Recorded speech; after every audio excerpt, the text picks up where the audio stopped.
Hello, this is Ben Simon, music director of the San Francisco Chamber Orchestra, and I'd like to welcome you to the Simon Says Show.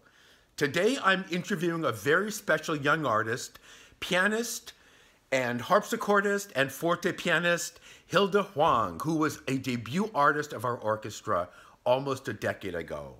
Please join us at 7:30 on New Year's Eve, December 31st. You can find the link at our website, thesfco.org, right here. Hilda will be performing Beethoven's wonderful Sixth Variations, Opus 34, and you'll also hear more than 20 members of the San Francisco Chamber Orchestra performing Handel and holiday favorites. Hope to see you there. Thank you.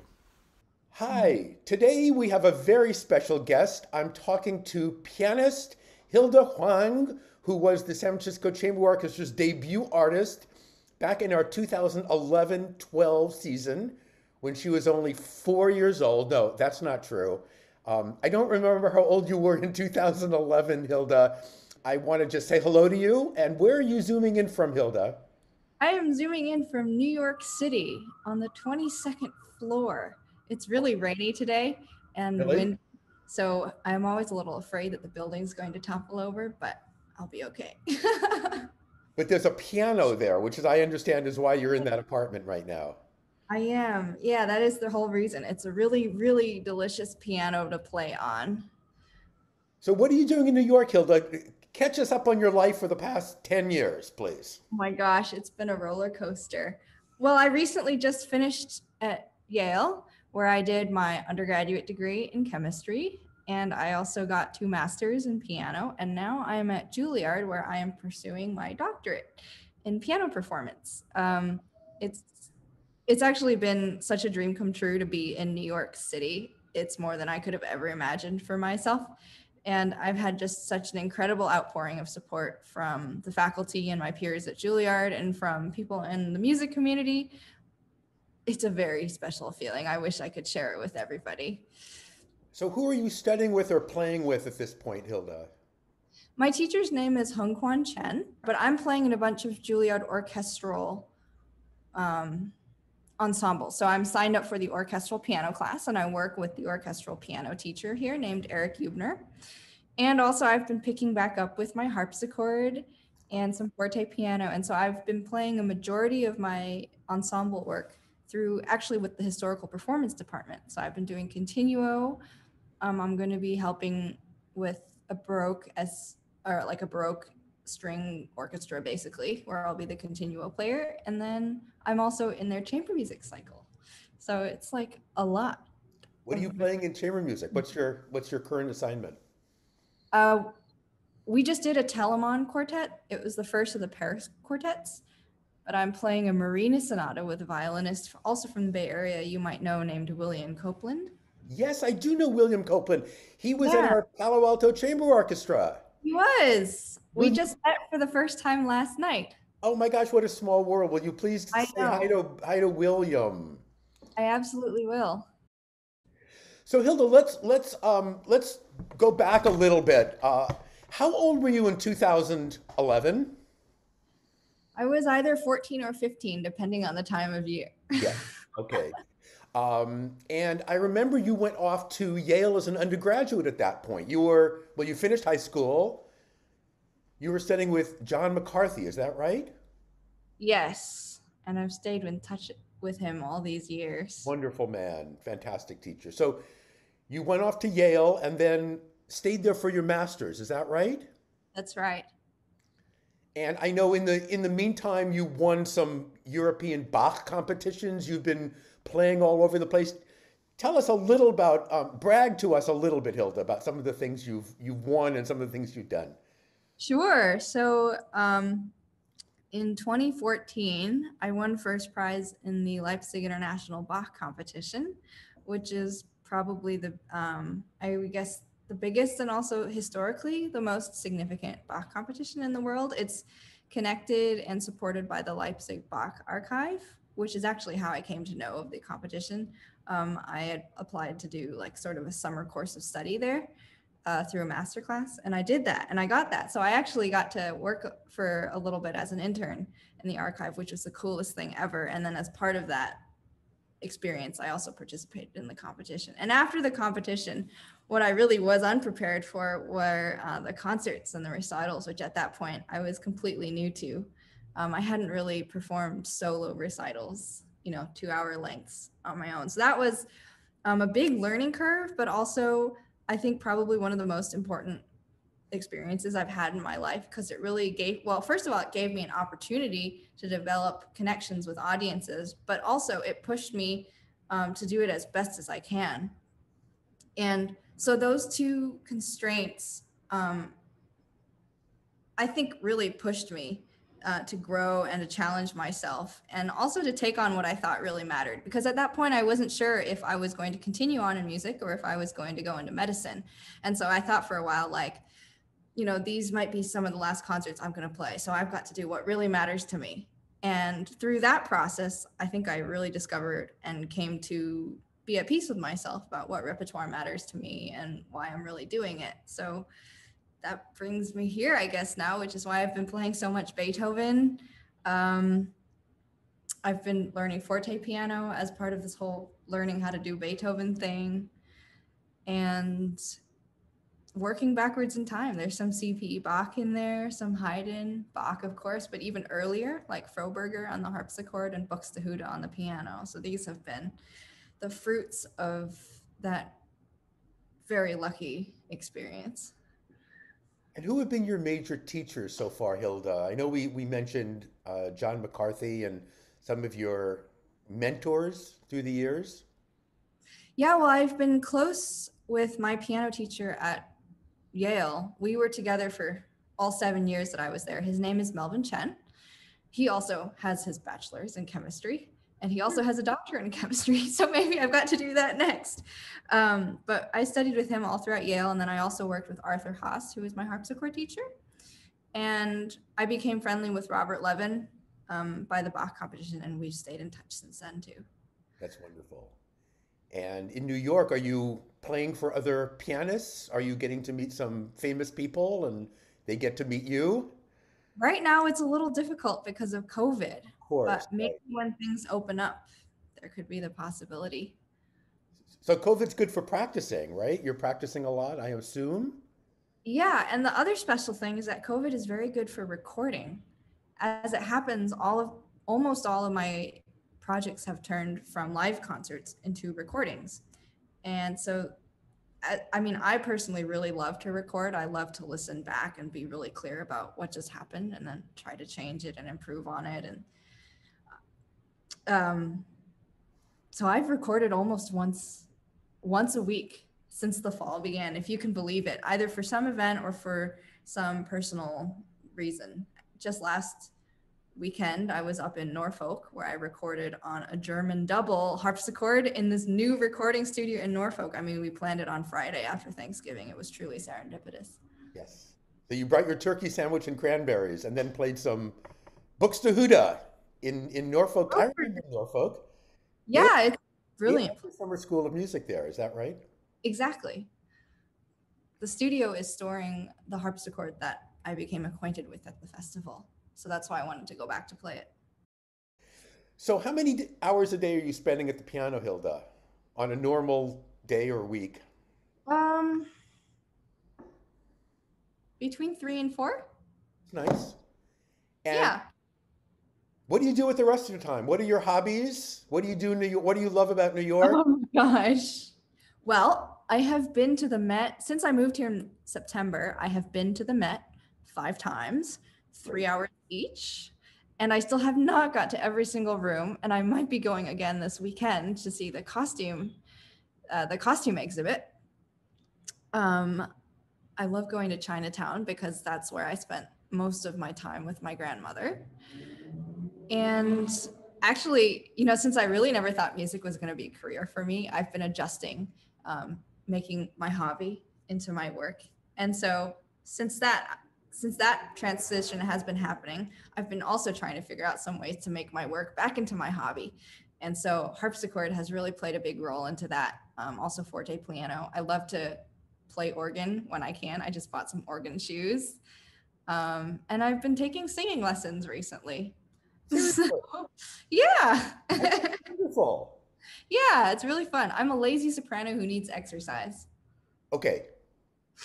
Vocal exercises or like walking exercises? I know. Except you can do them when you're in line at the grocery store. Do your vocal exercises? Yeah, you can do your breathing, Show us one, Hilda. relaxing, Show us all of a that. vocal exercise. Show us something you do Uh, in a line on a grocery store. Um, well, since everybody wears masks now, you can get away with some silly things. So one of the ones that my teacher has taught me is to stretch the back of my tongue. So what you have to do that is to stick your tongue all the way out and then tip your head back. So you go. So of course you do this with a mask on, and you look like you're just looking at the ceiling for a few seconds, and then you return to a neutral position. Very good. I like to end these interviews, Hilda, with sharing a recording of yours. So what would you like to share with our audience? Um, oh, that's a good question. Do you want Beethoven? I think we do want Beethoven. Yeah. I was thinking maybe a performance of the Beethoven Opus 78 Sonata. The second movement is only about 3 minutes long. It's really fun.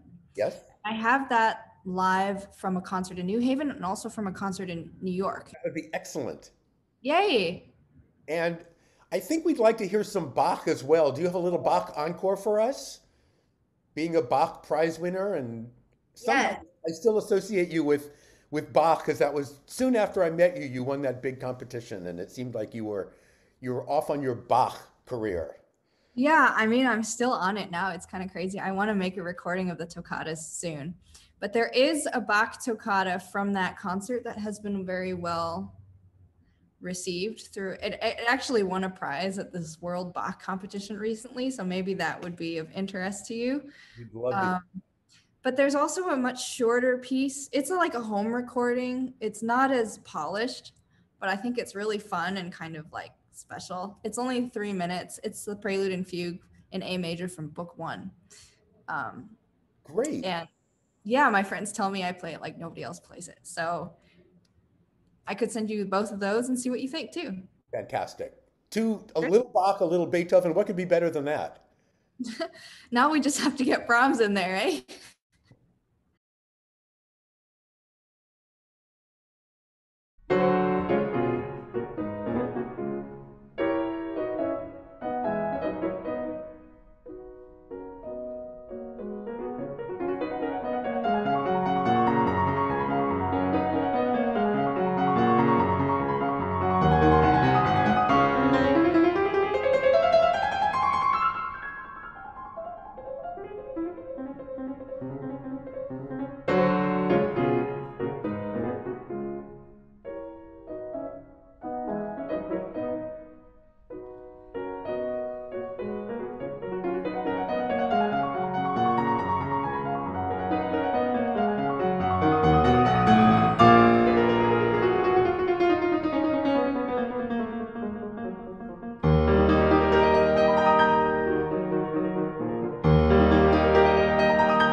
My name is Hilda Huang and I'm a pianist from California. My daily joy is Bach and I'm going to play some of it for you today. This is going to be the Fugue in A major from Book 1 of the Well-Tempered Clavier. I hope you enjoy it.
This is Ben Simon signing off for The Simon Says Show.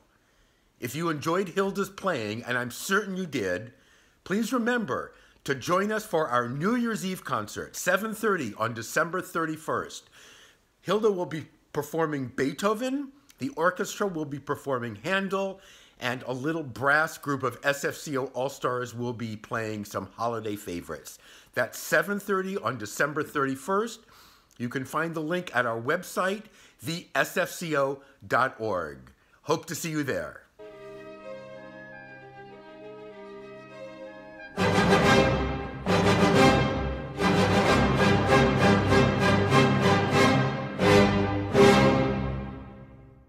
A shout out to the Medallia Company for their generous sponsorship of the San Francisco Chamber Orchestra this season.